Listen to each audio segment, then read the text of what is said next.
Let's now look at the findings and analysis of our two proposed mobility initiatives. This section will present a comparative financial and environmental evaluation of public transport electrification and solar integrated EV charging infrastructure.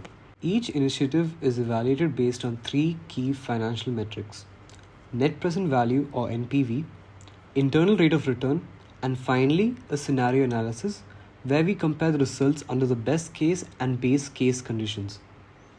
When comparing net present value, public transport electrification clearly outperforms EV charging. In the best case scenario, public transport shows an NPV of 8.2 billion Saudi Arabian riyals, while EV charging comes in at 3.1 billion. In the base case scenario, public transport still leads with 6.56 billion Saudi Arabian riyal compared to 2.42 billion for EV charging. This demonstrates that while both projects offer financial benefits, electrifying public transport generates significantly higher returns over time. Next, we analyze the internal rate of return or IRR, which measures the efficiency of each investment. The IRR for public transport is 12.5% in the best case and 10% in the base case. For EV charging, it's 10.5% and 8.4% respectively. While public transport again performs better, both initiatives exceed standard benchmarks for viability, meaning that they are sound investments from a financial standpoint. Public transport electrification has a higher upfront cost with a capex of 14 billion Saudi Arabian riyal. This covers electric buses, bus stops, charging depots, and infrastructure. Its annual OPEX is around 6.2 billion Saudi Arabian riyal, which includes electricity, maintenance, staffing, and other recurring costs. In contrast, EV charging has a capex of just 4 billion Saudi Arabian riyal and a much lower annual OPEX of only 250 million Saudi Arabian riyal. This efficiency is mainly due to the use of solar energy, which significantly reduces electricity costs and maintenance requirements. This side by side view shows us that while public transport requires more investment, EV charging is extremely cost effective over time. From an environmental standpoint, both initiatives significantly reduce carbon emissions. Public transport electrification reduces over 604,000 tons of CO2, slightly more than the 594,000 tons reduced by EV charging. Combined, the two eliminate over 1.2 million tons of emissions, proving the value of investing in both solutions. This supports a broader sustainability strategy where we use electrification and solar integration together to maximize environmental impact. Public transport remains financially stable via all across VAT levels with strong IRR and positive NPV. In contrast, EV charging stays negative even at the lowest VAT, highlighting its sensitive and need for grant or further optimization. Calculated a VAT of 8.74% based on 60/40 equity to debt ratio using 10.6% cost of equity and 5.95% after tax debt cost. For our model, we rounded about to 7% to reflect the baseline scenario. This provides a benchmark for financial evaluation. Public transport has a very high NPV, but it's costly in terms of carbon dioxide saved. EV charging, despite having a negative NPV, has a negative MAC, meaning it actually saves more money per ton of carbon dioxide and can be more efficient if OPEX is reduced.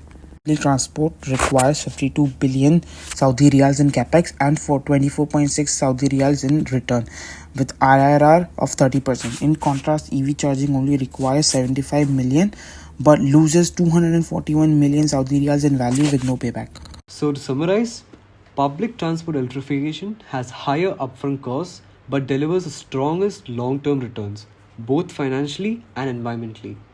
EV charging is more scalable, cost effective, and operationally efficient, especially when integrated with solar energy. Together, these initiatives form a resilient and future ready mobility plan.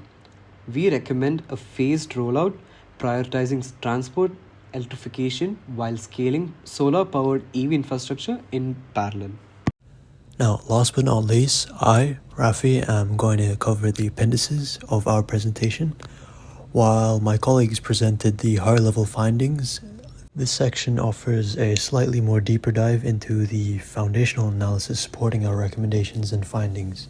Now, I've provided a brief overview of the key figures and numbers, along with basic assumptions that underpin our financial models, with some important caveats or exclusions to provide a full picture of this analysis. So, on to core assumptions for both initiatives. So, firstly, our calculations and data were loosely based from both BH as well as the previous year's Advanced Corporate Finance course, which were both adjusted for our initiatives. The project lifespan was 10 and 15 years for EV charging and public transportation, respectively. Our operating costs were adjusted and factored into the stated annual net cash flows. The corporate tax rate is also 20%, based on current Saudi laws for the weighted average cost of capital. And as for the capital structure, we assume a 60-40 debt to equity ratio for our calculations, as well as a cost of debt at 0.125%, which is due to greenium or the green premium, which refers to lower pricing based on the logic that green investors would be more likely to accept lower yields in exchange for a environmentally sustainable project with a lesser environmental impact.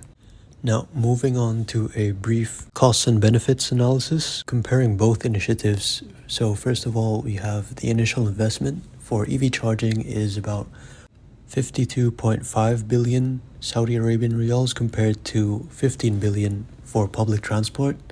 And the operating costs, now this differs a bit because the EV charging infrastructure operates from years 1 to 10 compared to public transport, which is 1 to 15.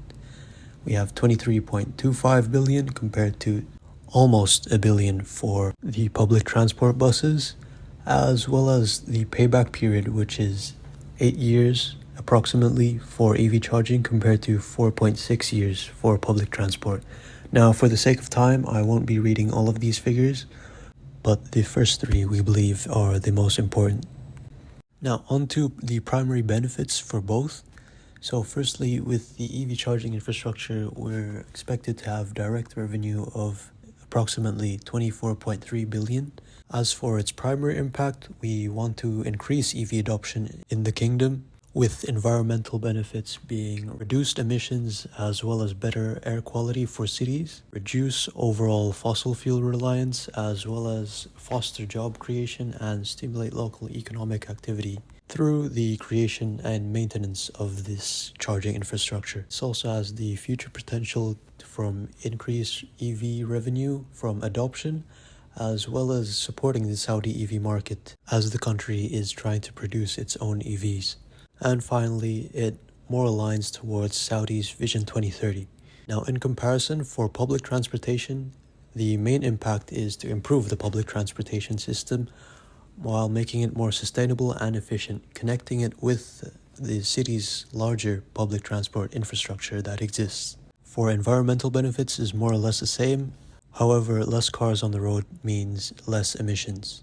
The other points are more or less the same, however, expanding the public transport in a city can overall increase the city's image as well as create economic opportunity for people living in one area and working in another. Now, finally, on to exclusions and caveats. So first of all, we have long-term asset replacement. So this may not really cover the aging beyond 10 to 15 years, as well as unexpected replacements given the very harsh Middle Eastern climate for the assets, for example, battery degradation.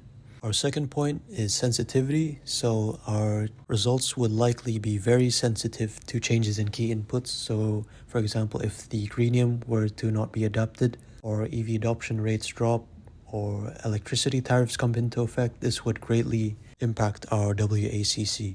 This also omits certain external factors, so we assume a relatively stable regulatory and competitive environment and would not cover, for example, increased competition or the kingdom favoring certain companies and giving them monopolies.